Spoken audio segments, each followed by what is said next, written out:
Border से order ले ला मोर भैया, सोनावा के राखी बांधब तोहरा कलैया।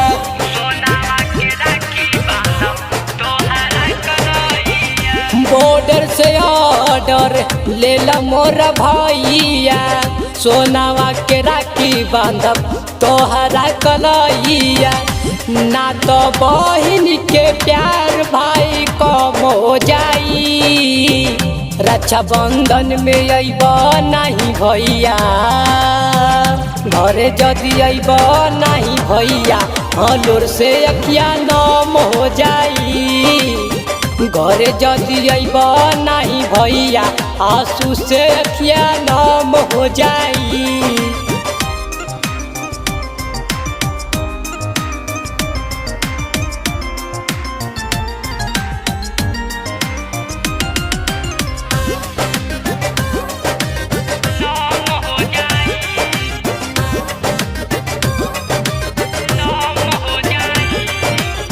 देशवा के शान हो जवान मोरा भैया, ना चाही सोना चांदी गहना रुपैया।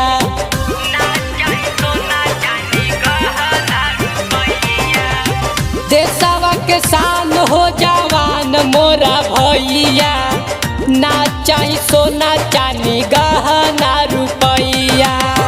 भाई बहन के करब रक्षा बंधन हो, मातावा पे तिलक करब रोली चंदन हो।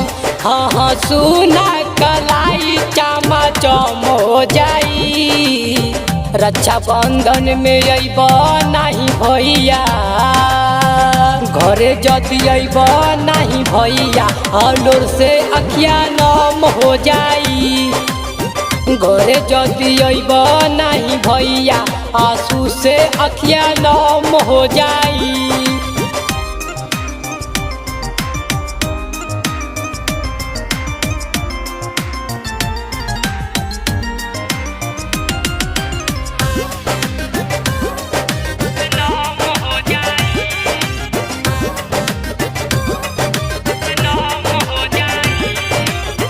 भैया धर्मेंद्र प्यारी बहिना बोलावे, सखी के भैया सब आ गइले गावे।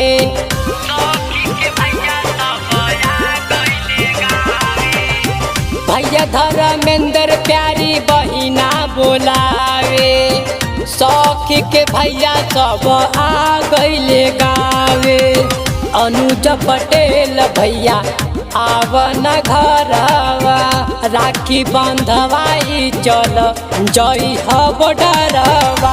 भाई बहिनी के रिश्ता में दम हो जाई, रक्षा बंधन में अइब नहीं भैया,